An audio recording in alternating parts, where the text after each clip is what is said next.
Hello viewers, welcome to மரிட்டாஸ் creative food. இன்றைக்கி நம்ம பார்க்க போகிற ஸ்பெஷலான குழம்பு வாங்க என்னென்னு பார்க்கலாம்.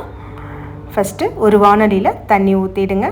அதில் உப்பு, அதுக்கப்புறம் கொஞ்சம் மஞ்சத்தூள் போட்டுட்டு ஒரு கொதித்தோடனே அதில் என்ன பண்ணணும் அப்படின்னா தக்காளி போடணும். ஆமாங்க, இன்றைக்கி நம்ம பார்க்க போகிறது தக்காளி சூப்பு. தக்காளி வெந்தோடனே அதோட தோலை நம்ம எடுக்க போகிறோம். ஒரு 6லேருந்து 7 தக்காளி போட்டுட்டு தண்ணி லைட்டாக சூடானோடனே போடுங்க. கொஞ்சம் சீக்கிரம் வெந்துடும். உப்பு மஞ்சத்தூள் நம்ம உடம்புக்கு ரொம்ப நல்லது. அது மட்டும் இல்லாமல் அந்த தக்காளி சீக்கிரம் வேகிறதுக்கு அந்த உப்போட யூஸ் நிறையா இருக்கும். ஒரு மூடி போட்டுட்டு கொஞ்ச நேரம் கழித்து பார்த்தோம்னா அந்த தக்காளி தண்ணி சுண்டி நல்லா வெந்திருக்கும். அதுக்கப்புறம் இதோட மேல் தோலை நம்ம எடுத்துருவோம். மேல் தோல் எல்லாமே நம்ம எடுத்ததுக்கப்புறம் அழகாக உறிஞ்சிட்டு வரும். எல்லாம் எடுத்ததுக்கப்புறம் ஒரு உரலில் பூண்டு, மிளகு ஒரு 10 அளவு போட்டிருக்கேன், சீரகம், அதுக்கப்புறம் சோம்பு ஒரு 2 டேபிள் ஸ்பூன் அளவு போட்டுட்டு அதை 1க்கு 2 இடிச்சுக்கலாம். இது எண்ணெயில் வறுக்கிறப்ப அதோட வாசம் நல்லாயிருக்கும். அதனால் ஃபஸ்ட்டு நம்ம சோம்பையும் பூண்டையும் போட்டு எண்ணெயில் நம்ம கொஞ்சம் நேரம் வறுத்துக்கலாம். இது பாருங்கள், இந்த அளவுக்கு தான் நான் இடிச்சிருக்கேன். ரொம்ப மசியவும் இல்லை, 1க்கு 2 போட்டிருக்கேன். அந்த வானலியில் போட்டதுக்கப்புறம் இதில் கொஞ்சம் நல்லெண்ணெய் யூஸ் பண்ணியிருக்கேன். நான் நல்லெண்ணெய் டேஸ்ட்டு அதிகமாக கொடுக்கும், அதனால் நான் நல்லெண்ணெய் யூஸ் பண்ணி செஞ்சுருக்கேன். இதுக்கப்புறம் ஒரு பட்டை, 2-3 கிராம்பு போட்டுட்டு இதை நல்லா வதக்கிடுவோம். கொஞ்சம் பூண்டு கலர் மாறுற அளவுக்கு போடுங்க. இந்த மாதிரி நம்ம ஓவர் ஃப்ரை பண்ணுறப்ப இது அதோட மருத்துவ குணமும் டேஸ்ட்டும் கொஞ்சம் டிஃப்ரெண்ட்டாக இருக்கும். அதே நேரம் அது ரொம்ப ஹெல்த்தியாகவும் இருக்கும். பூண்டு இந்த கலர் மாறணும். அதுக்கப்புறம் அதில் கொஞ்சம் வெங்காயம் போட்டிருக்கேன். ஒரு சின்ன வெங்காயம், அதாவது பெரிய வெங்காயத்தில் சின்ன சைஸ் வெங்காயம் எடுத்து போட்டிருக்கேன். இதையும் நல்லா வதக்கலாம். இதுக்கப்புறம் இதை எடுத்து மிக்ஸி ஜாரில் போடுவோம். வாசம் ரொம்ப நல்லாயிருக்கும். சுட்ட பூண்டு எந்த அளவுக்கு உங்களுக்கு வாசம் அடிக்கும் தெரியும். அந்த அளவுக்கு சோம்பு சீரகத்தை சேர்ந்து நல்லா வாசம் அடிக்கும். இதோட தேங்காய் போட்டுட்டு ஒரு அடி அடித்த பிறகு நான் அதுக்கப்புறம் தக்காளி போடுறேன். தக்காளி வெந்த தண்ணியே இதில் கொஞ்சம் ஊற்றிக்கிறேன். எல்லா தக்காளியும் போட்டு அரைச்சதுக்கப்புறம் இது என்ன பண்ணுறேன், நான் ஒரு வானலியில் போடுறேன். ஏற்கனவே தாளித்ததுனால இதை தாளிக்கணும்னு திரும்பின்னு அவசியம் இல்லை. தேவையான அளவு தண்ணி போட்டுக்கலாம். பச்சை மிளகா நான் ஒன்று அதுவும் எண்ணெயில் வறுத்தது தான் போட்டிருக்கேன்.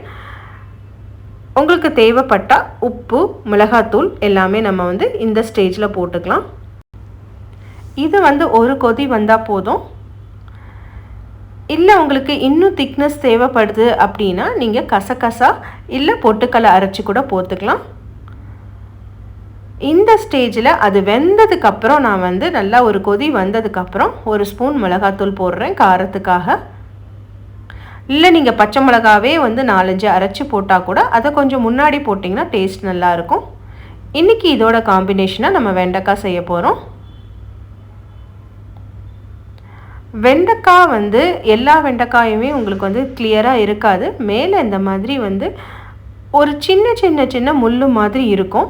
இதை நம்ம கழுவுறதோடு செய்கிறத விட இதை நம்ம ஒரு துண்டுலேயோ இதுலேயோ நல்லா துடைச்சிட்டு அதுக்கப்புறம் செஞ்சோம்னா நமக்கு அந்த மேலே இருக்கிற அந்த சொரசொரப்பு நமக்கு போயிடும்.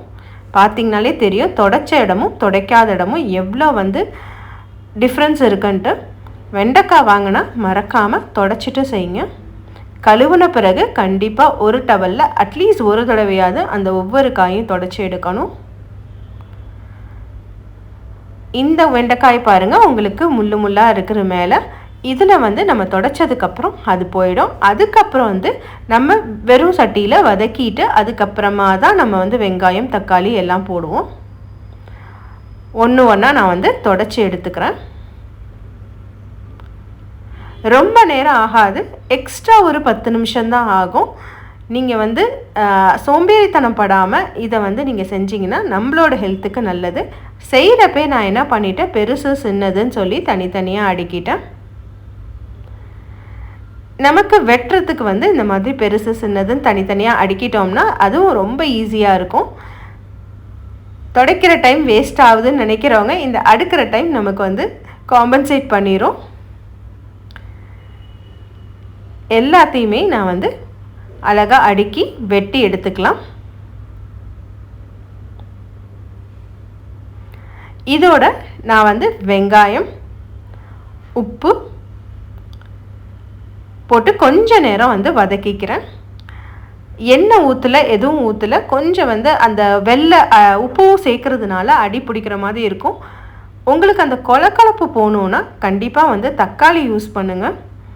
இல்லை மோர் தண்ணி அதை யூஸ் பண்ணிங்கன்னா உங்களுக்கு அந்த கொலகொலப்பு சீக்கிரமாக போயிடும். இந்த தக்காளி யூஸ் பண்ணுறப்ப அதோட டேஸ்ட் வந்து ரொம்ப நல்லாயிருக்கும். கொஞ்சம் அந்த கிரேவினஸ் வரும். அதனால நீங்கள் தக்காளி ட்ரை பண்ணி பாருங்கள். தக்காளி போட்டுட்டு நல்லா வதக்கிட்டு கொஞ்சம் வதக்கினதுக்கு அப்புறம் தான் நம்ம எண்ணெய் ஊற்றுறோம். எண்ணெய் ஊற்றி கொஞ்சம் நேரம் வதக்கலாம்.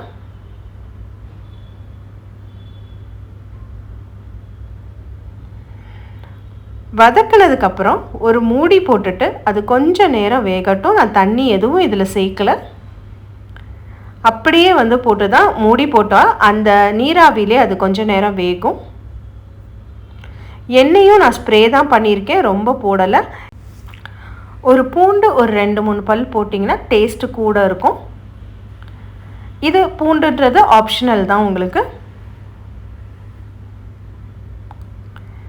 இதை நல்லா வதக்கினதுக்கப்புறம் கொஞ்சம் வந்து தண்ணி சேர்க்குறேன்.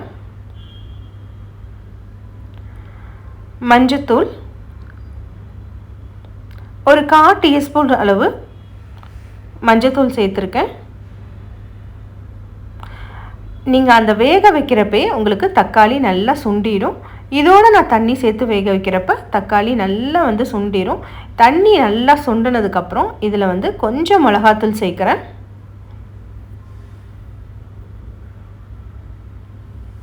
அவ்வளோதான், நம்மளோட வெண்டைக்காயும் ரெடி ஆகிடுச்சு, குழம்பும் ரெடி ஆகிடுச்சு. நம்ம டிஃபன் பாக்ஸ் இன்றைக்கி கட்டிடலாம். நான் இதில் கசகசாவோ எதுவுமே சேர்க்கல. தேங்காய் சேர்த்ததுனால எனக்கு கொஞ்சம் திக்னஸ் இருக்கிறதுனால நான் பொட்டுக்கல்லையோ கசகசாவோ சேர்க்கலை. அப்படியே நான் தான் குழம்பு கட்டியிருக்கேன்.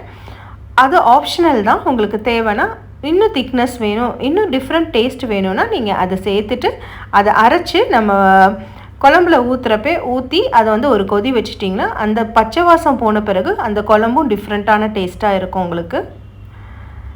சாதம் கட்டியாச்சு. நம்மளோட வெண்டைக்காய் செம்ம காம்பினேஷனாக இருக்கும். அதுவும் வச்சாச்சு. இந்த மாதிரி தக்காளி குழம்பும் வெண்டைக்காயும் சேர்ந்து ட்ரை பண்ணி பாருங்கள். கண்டிப்பாக உங்களுக்கு பிடிக்கும்னு நினைக்கிறேன். இந்த வீடியோவுக்கு லைக் பண்ணி சப்ஸ்கிரைப் பண்ணி ஷேர் பண்ணுங்கள். தேங்க்ஸ் ஃபார் வாட்சிங்.